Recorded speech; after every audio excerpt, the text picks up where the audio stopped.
Oi, seja muito bem-vindo. Essa semana, aqui no consultório, eu recebi 2 relatórios muito mal elaborados, de 2 avaliações muito mal feitas, mas que causaram sofrimento para as pessoas envolvidas, sabe? Como se ali tivesse uma verdade mesmo a respeito deles. Só que eram laudos errados e muito mal feitos. Então, eu resolvi fazer esse vídeo como uma utilidade pública para orientar as pessoas que não entendem nada de psicologia, para as mães e para os pais que estão desorientados com o laudo do filho na mão, sobre como é que deve ser feita uma avaliação psicológica e sobre como deve ser o laudo, que é o relatório dessa avaliação. Se seu filho passou, está passando por uma avaliação psicológica, ou se você mesmo está passando por uma avaliação, como é que tem que ser, você sabe? A gente tem um conselho profissional, o CFP, que é o Conselho Federal de Psicologia, que vai ditar as diretrizes, as normas de como as coisas devem ser feitas na psicologia. E é em cima do que o CFP fala que eu vou conversar com você. Eu vou deixar os links das resoluções e das normas lá no fim do vídeo, tá bom? Eu sei que é no mínimo estranho uma psicóloga tão apaixonada na fenomenologia existencial que nem eu se pôr a falar sobre a avaliação. Mas esse é um canal de psicologia voltado para a clínica. E na clínica, uma das coisas mais comuns é paciente chegar com um diagnóstico e um laudo de avaliação na mão, cheio de dúvidas, né? Na maioria das vezes, acatando aquilo que chega como uma verdade mesmo sobre ele ou sobre o filho. Laudos e avaliações são uma realidade de quem trabalha com a clínica, independentemente da abordagem que se atue. Esses laudos vão chegar e vão dar trabalho. E eu penso que já que essas avaliações são uma realidade na vida do psicólogo, né, que a gente tem que enfrentar, que a gente enfrente avaliações no mínimo bem feitas, bem elaboradas. Que no mínimo elas estejam em conformidade com as normas do CFP, não é? Mas, infelizmente, isso tem sido cada vez mais raro. Então, a gente precisa falar sobre a qualidade do que os psicólogos têm produzido e o mal que isso tem causado para muitas famílias. Se alguém tem que falar sobre avaliação, que seja alguém, então, com o nível de crítica e de responsabilidade e de consciência da psicologia fenomenológica. Eu dei aula sobre avaliação psicológica e sobre psicodiagnóstico por muitos anos e fiz muitas avaliações na vida porque eu fui psicóloga de APAE por 10 anos. E justamente por ter trabalhado em APAES, eu vi o poder, o estrago que um diagnóstico errado, de uma avaliação mal feita, pode trazer. Quando eu dava aula disso, eu costumava dizer para os meus alunos que uma avaliação psicológica, ela traça destinos. E isso é mesmo muito sério. Imagina que é a partir dessas avaliações que vão ser traçados os cuidados, os direcionamentos, as intervenções. E esse diagnóstico, ele vai influenciar até a forma como nós, os pais e o próprio paciente se percebe. Você já parou para pensar nisso? Nestas 2 avaliações que eu recebi, por exemplo, uma diz que a criança, na época com 2 anos, preenchia os critérios para TIA, né, ter o transtorno do espectro autista. A outra, que a pessoa, uma mulher de mais de 30 anos, tinha deficiência intelectual. O que acontece é que nesses dois casos, em decorrência das avaliações mal feitas, os diagnósticos estavam errados. Mira que situação. Uma criança sem autismo sendo vista e tratada como autista desde os 2 anos de idade. E uma moça sem deficiência tentando se encaixar num laudo de deficiência. Imagina que transtorno, né? Você receber uma notícia e ter de lidar com ela quando na verdade não era nada disso. E o interessante é que, nesses dois casos, as duas avaliações foram feitas por neuropsicólogas e as duas foram indicações pessoais de médicos. Então, só disso a gente já tira duas conclusões. Uma, o título de especialista em neuropsicologia não é sinônimo de bom profissional. Tá cheio de curso de especialização vagabundo mesmo, que qualquer psicólogo faz e pega um título. Quem está nesse meio sabe. 2, não é porque um médico indicou pessoalmente que é garantia de que o profissional seja mesmo bom. Muitas vezes, e a gente sabe disso, o médico encaminha para a filha de um amigo, para uma sobrinha, tá? Não são todos os médicos que fazem isso, mas a maioria não está muito preocupada com a qualidade da avaliação que ele recebe, entende?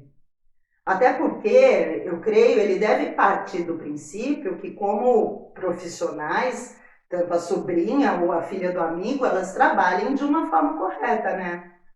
Mas, infelizmente, não acontece isso. Eu fico nervosa com essa conversa. O CFP, ele lançou uma cartilha agora em 2022 que trata só sobre isso. O link está lá nas referências.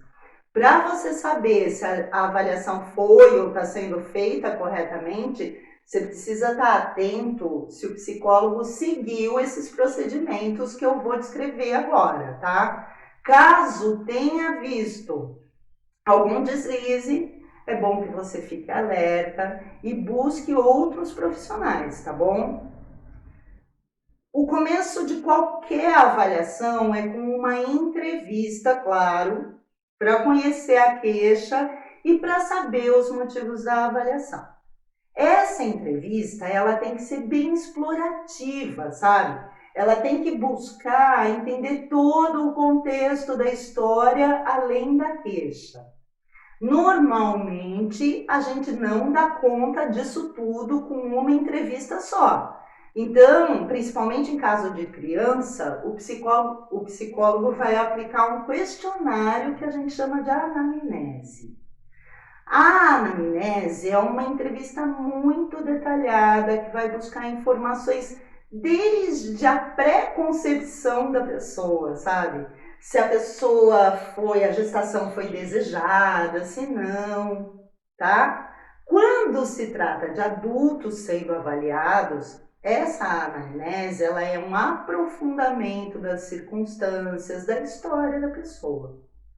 Aí, depois que o psicólogo ouviu falar bastante, que ele conheceu bem o caso, o próximo passo é o de contato com a criança ou com a pessoa a ser avaliada, tá?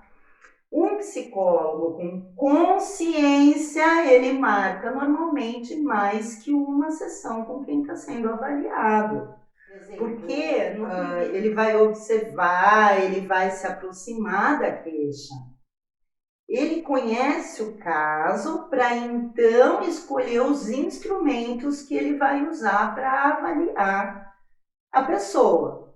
Existem muitos testes psicológicos e é nesse contato com a pessoa que o psicólogo vai determinar quais seriam as técnicas e os testes que ele vai usar. Veja, eu não falei escolher o teste, mas os testes, o que significa que só um teste não vale. O CFP é bem claro nisso. Aqui, ó. Não é recomendada a utilização de uma só técnica ou só um instrumento para avaliação. Então, se o psicólogo só viu a criança uma vez ou só aplicou um teste, você pode descartar a avaliação. Nenhum psicólogo, por mais bambambam que seja, é Deus para em 40 ou 50 minutos determinar algo sobre alguém, concorda? Assim como nenhum teste tem superpoderes para dar conta sozinho de todos os aspectos que vão envolver a problemática da coisa toda. A gente usa testes numa avaliação psicológica para identificar se a pessoa tem algum desvio com relação a um padrão, a um modelo, para saber qual que é o desvio, qual é o tamanho dele, o quanto ele desvia, ele se distancia do comportamento médio das pessoas, sempre em relação a um padrão. Por exemplo, se a maioria das crianças elas andam por volta de 1 ano, essa idade se torna então um padrão, a média. Então, se a minha criança tem 2 anos e não anda, ela desvia do padrão. Então, para um teste ele ser construído, ele vai se basear em estudos de como a maioria das pessoas se manifesta em determinados aspectos. Eu estou falando isso porque já aconteceu há uns anos atrás de eu receber pais com um laudo de deficiência intelectual dizendo que o psicólogo era chiquérrimo porque ele aplicava testes canadenses. Quando eu fui ver, o tal psicólogo chiquérrimo aplicava um teste que era padronizado no Canadá, ou seja, um teste feito para avaliar crianças canadenses. E dá para comparar os conhecimentos de uma criança que frequenta uma escola pública da periferia de São Paulo, que era o caso, com os conhecimentos de uma criança que frequenta a escola do Canadá? Não dá, né? Não é nem por ser melhor ou por ser pior, é só porque é uma questão cultural. Então, não é chique usar testagem padronizada fora do Brasil. É errado. O CFP também é bem claro com relação a isso. Eles colocam que o psicólogo é livre para escolher os testes que ele vai usar, desde que esses testes sejam considerados favoráveis pelo SATEPSI, que é o Sistema de Avaliação de Testes Psicológicos do CFP. O SATEPSI ele é bem criterioso com relação a isso, porque ele sabe da gravidade de serem aplicados testes sem validade. E o SATEPSI tem uma lista de testes que podem ser usados e de testes que não podem ser usados. Se você está com um laudo de avaliação, veja se os testes que foram usados estão na lista. A propósito, falando sobre o laudo, eu preciso também te informar que ele é um documento obrigatório da avaliação. Fez a avaliação, te passou os resultados verbalmente, mas não fez o relatório por escrito, cobre. Toda a avaliação deve ter um laudo por escrito, tá bom? Se seu filho ou você passou por avaliação e o psicólogo disse que ia passar os resultados para quem encaminhou, mesmo assim você deve exigir a sua cópia. Salvo raríssimas exceções, pelo Código de Ética, você tem direito ao laudo. Porque é esse documento que vai dizer como, porquê e quais os resultados da avaliação e vai oferecer os subsídios para os outros profissionais trabalharem de forma mais pontual, tá? Esse laudo, que é de natureza técnico-científica, precisa ser feito de uma forma que, considerando todas as especificidades, a avaliação possa ser replicada por um outro psicólogo e que se chegue a resultados semelhantes, entende? Nesses 2 laudos que eu recebi essa semana, você não sabe quais testes foram usados. Não tem essa informação.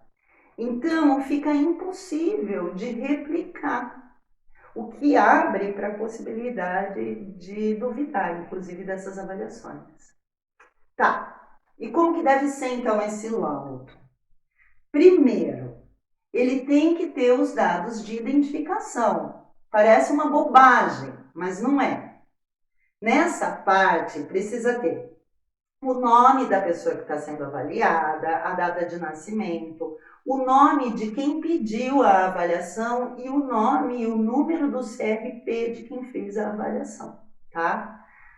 Você tem que se atentar a essa questão do número do CRP, porque só psicólogo pode aplicar testes psicológicos. Não tem dessa de terapeuta holístico, terapeuta sistêmico aplicando teste, tá bom? Depois da identificação de todo mundo, tem que ter um motivo da avaliação. Por exemplo, avaliação cognitiva em decorrência de problemas de aprendizagem, tá? Aí tem que vir o que a gente chama de descrição da demanda, que é a descrição da queixa e das circunstâncias do problema. Isso que está escrito lá tem que bater certinho com o que você falou para o psicólogo, tá? Depois dessa descrição é que está o importante da coisa, que é o que o psicólogo usou para fundamentar a avaliação, ou seja, quantas sessões foram feitas, com quem e principalmente quais testes foram usados, quais os parâmetros que o psicólogo usou para chegar naqueles resultados. Sem essa informação, fica muito complicado de compreender o que uma psicóloga quer dizer quando afirma que uma criança de 2 anos tem sinais do espectro autista porque não consegue formar frases e tem apego à mãe. Que foi o caso aqui de um dos relatórios que eu recebi. Que isso, gente?